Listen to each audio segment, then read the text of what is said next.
Hello, hello, bonjour à tous. J'aimerais aujourd'hui vous présenter une série de vidéos que je vais essayer de faire courte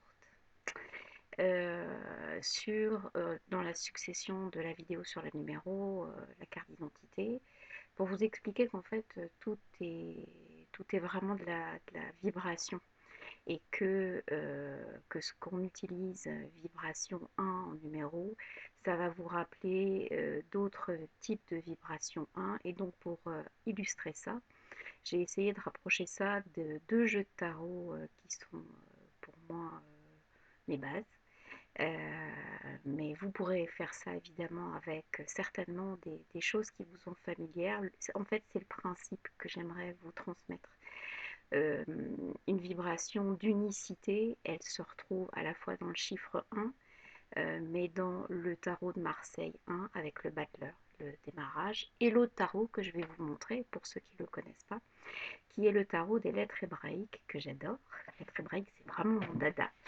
J'adore ça. Et parce que c'est vraiment très profond. Derrière, il y a tout évidemment ces histoires de lecture de la Torah, etc. J'ai pas du tout aucune prétention là-dedans, mais je trouve ça passionnant.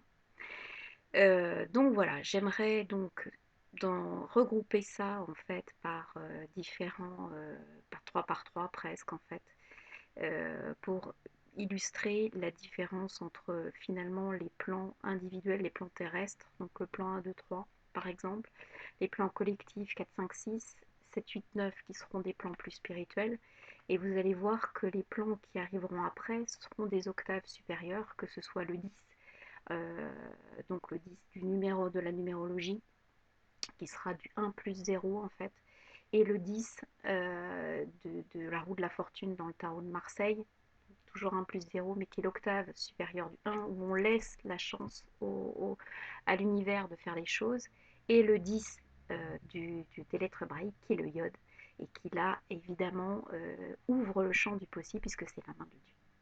Donc là, vous allez voir, je vais essayer d'être claire, et en tout cas, le principe, c'est que vraiment, une vibration 1 sur un support quelconque correspond aussi à une vibration 1 sur un autre support.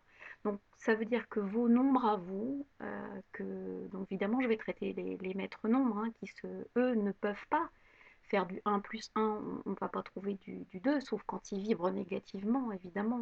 Un 11 va vibrer dans le conflit s'il n'arrive pas à se canaliser, ou le 22 va vibrer vraiment dans un problème avec son travail, avec du 4, ou le 33 en affectif, puisqu'il ne vibrera pas dans son enseignement spirituel, mais dans un problème affectif. Donc il tournera en rond dans un problème affectif.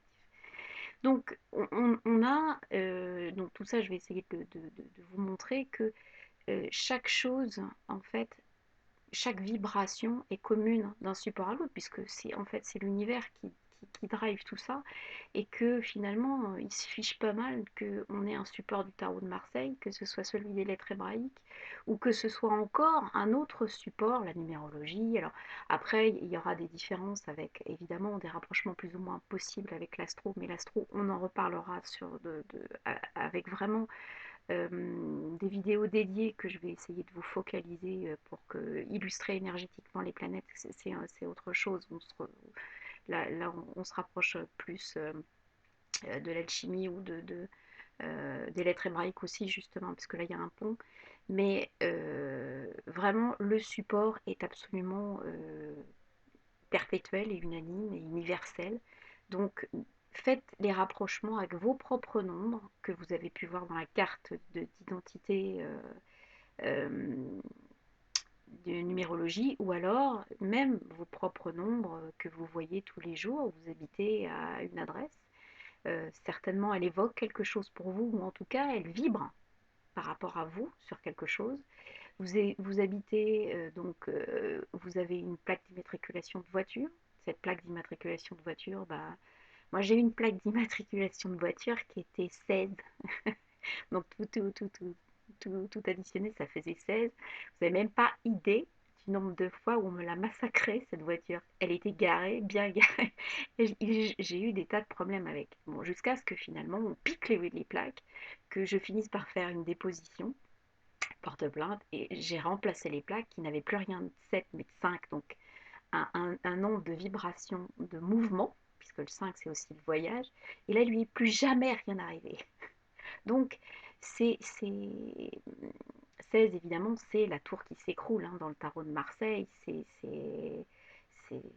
la maison de Dieu, donc c'est quelque chose, c'est pas forcément un bon chiffre, c'est quelque chose qui dénote en tout cas une notion de destruction, de renouvellement, ça peut pas marcher comme ça longtemps. Voilà. Donc voilà, je vais essayer de vous faire part de tout ça. Donc je vais essayer aussi de faire des vidéos courtes, de ne pas vous prendre la tête avec des concepts intellectuels trop marqués, parce que ce que je veux vraiment vous faire comprendre, c'est que ces vibrations c'est pas du tout intellectuel, c'est vraiment concret. C'est-à-dire que quand je vous dis que vous habitez, vous avez, vous avez un numéro de sécu, vous avez des choses comme ça. Donc aussi vrai que votre date de naissance, ces chiffres-là vibrent aussi dans votre vie tous les jours. Donc, et ils sont parfois pas du tout anodins. Donc pensez à vraiment faire les rapprochements entre ce que vous vivez, ce que vous avez pu être amené à penser, même des choses qui vous reviennent, des boucles. Ça peut tout à fait être important pour vous et en tout cas être les signes de quelque chose, soit qu'il faut changer, soit qu'il faut améliorer, ou au contraire, quelque chose qui vous convient très très bien et qu'il ne faut surtout pas modifier. Voilà, ben, je vous dis à plus avec cette fois-ci directement sur l'écran les images pour que ça vous parle plus. À tout de suite dans la série de vidéos et n'hésitez pas à me laisser vos commentaires et vous faire les rapprochements avec d'autres supports aussi par exemple. Ça peut intéresser tout le monde. Ciao ciao.